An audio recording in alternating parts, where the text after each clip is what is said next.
안녕하세요. 유학 읽어주는 남자 드림즈인 코리아 야원영입니다.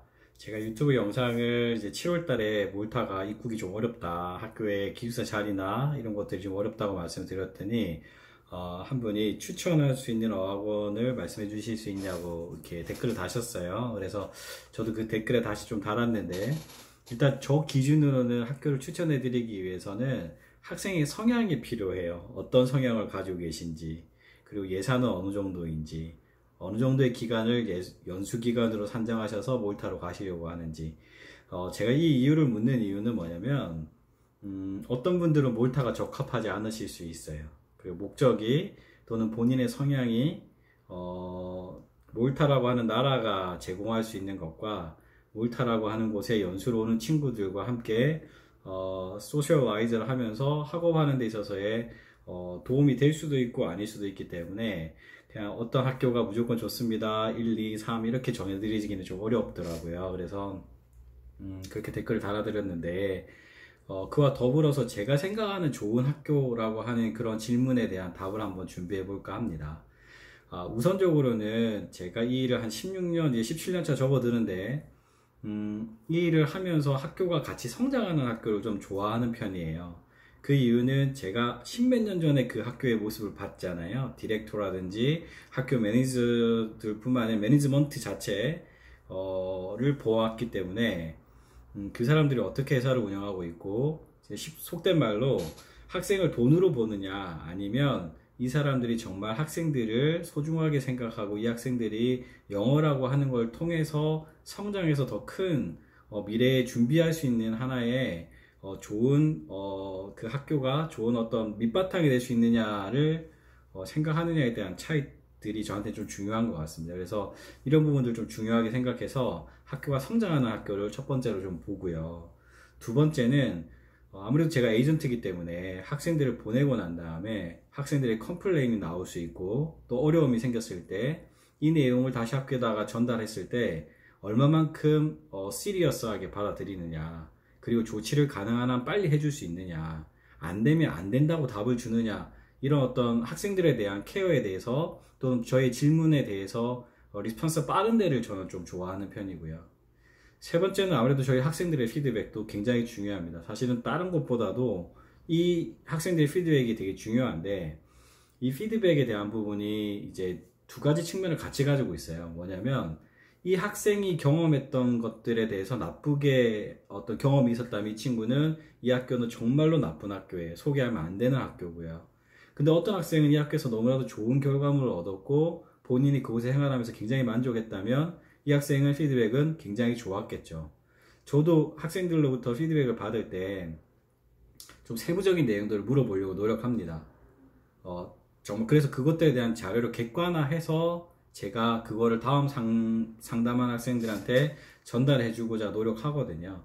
저도 사람인지라 아까 말씀드린 것처럼 제가 좋아하는 학교가 있다고 말씀드렸잖아요. 학생들도 그런 게 있을 거라고 생각하기 때문에 가급적이면 조금 더 주관적인 내용들에 대해서는 조금 완화시켜서 이해를 하고, 여러 명이 똑같은 이야기를 한다면 그건 사실이니까, 팩트니까 그 내용은 사실 그대로 전달해 드리고 그렇게 합니다. 그리고 다음으로는 어떤 것들을 고려하냐면, 흔히 말하면 가성비라고 하죠.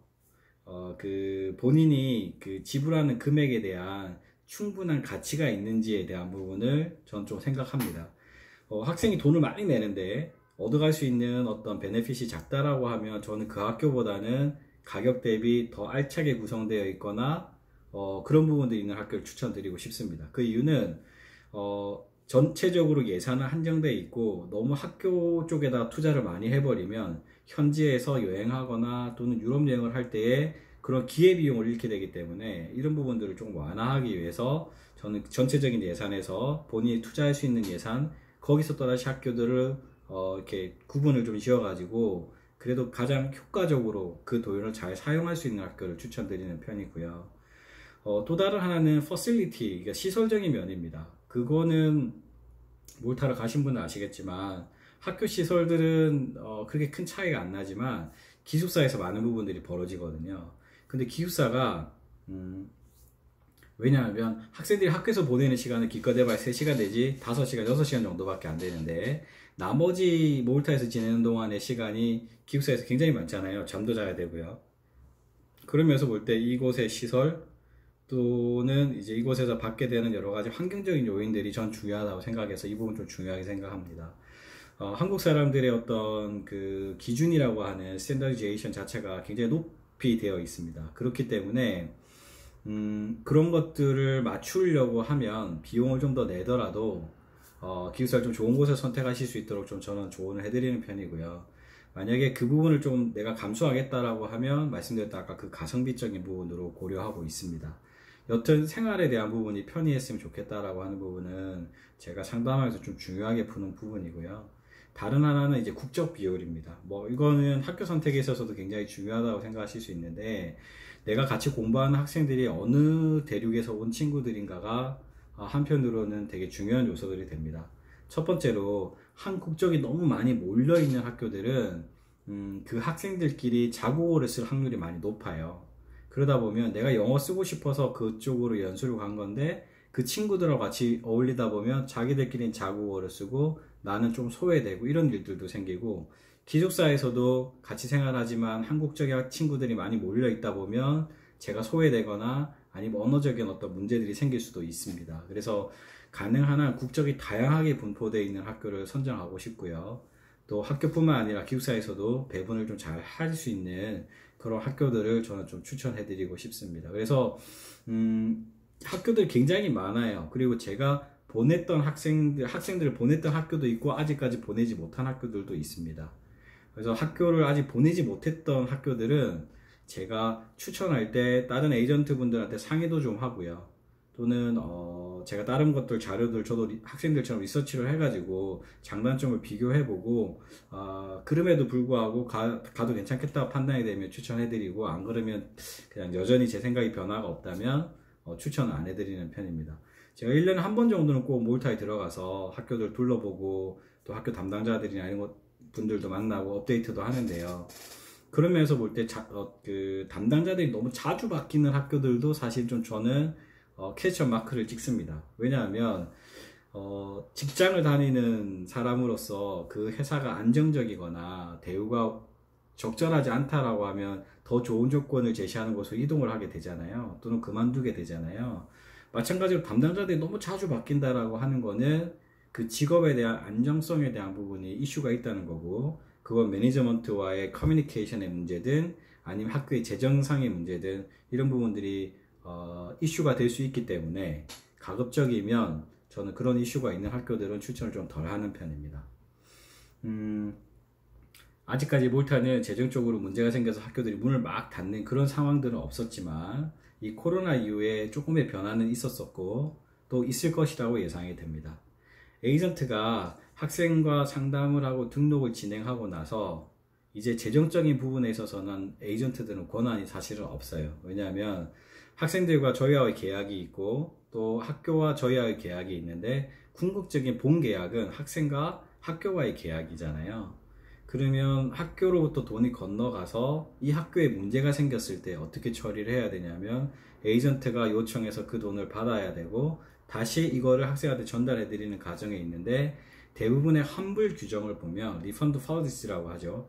그 policy를 보면 도착을 하면 환불이 안 된다 이렇게 되어 있습니다. 그리고 학교가 문을 닫았을 때는 어떻게 할 것인가에 대한 부분은 Terms and Conditions에 잘 나오지 않아요. 물론 펠텀이라고 하는 몰타의 어학원 연합회가 있어서 보호를 할 것이라고 예상하지만 지금까지 그런 이슈들이 없었기 때문에 저는 경험이 없거든요. 그렇기 때문에 어떻게 처리가 될지는 저는 잘 모르겠습니다. 그래서 이렇게 학교가 문을 닫게 되면 어떻게 될 것인가까지 고민을 하다 보니까 가능하면 좀 안정적인데 규모가 큰데 이런 데를 저는 좀 추천을 더 많이 해드리게 되는 편인 것 같습니다. 제가 몇 가지 쭉 나열해 드려 봤는데요. 여러분들이 학교 선택하실 때도 에이전트는 이런 생각을 가지고 있더라. 물론 저의 생각이 모든 에이전트의 생각과 동일하지는 않습니다. 또 몰타에 대해서 제 생각이 무조건 옳다고 생각하지도 않고요. 몰타에 대해서 저도 여전히 배워가는 입장이고 몰타의 상향에 대해서 알아가는 단계이기 때문에 제 생각이 다 옳다고 할 수는 없고 그냥 참고만 하시면 좋겠습니다. 그래서 유학원들도 상담을 한 곳에만 하시지 마시고요. 여기도 해보시고 저기도 해보시고 저기도 해보세요. 그리고 가능한 한 실수를 줄이는 방법은 몰타에서 연수를 하신 경험이 있는지 물어보시고, 상담자가 또 어느 정도 체류를 했는지 물어보시고, 또 언제 체류를 했는지도 물어보시는 게 도움이 되실 것 같습니다. 왜냐하면 너무 기간이 길면 아웃 오브 데이터거든요. 그러니까 마지막 몰타를 방문한 게 언젠지, 그리고 그 몰타에서의 생활에 대한 경험들, 이렇게 직접적으로 질문하기 어렵다면 간접적으로 어느 지역에 어느 레스토랑이 맛있다고 하는데 한번 가보셨나요? 라든지, 아니면 몰타에서 특별하게 추천하실 수 있는 뭐 이벤트라든지 액티비티 이런 것들이 있는지에 대한 부분들 물어보시면, 답을 듣다 보면 이 사람이 정말 알고 이야기를 한다라고 하는 걸 느껴지거든요. 그런 것들을 통해서 검증을 좀 해보시면 어떨까 싶습니다. 어찌됐든 여러분들의 소중한 돈과 여러분들의 소중한 시간을 투자하는 어학연수이기 때문에 상담자에게 너무 의존하지 마시고 본인이 좀 더 체크하시고 결정하시면 좋겠습니다. 이상 주저리 제가 경험한, 또 제가 생각하는 그런 어학원들에 대한 어떤 선택에 대한 체크 포인트들 말씀 한번 들어봤으니까요, 참고하시면 좋겠습니다. 이상 유학 읽어주는 남자 드림진 코리아 영어정이었습니다. 감사합니다.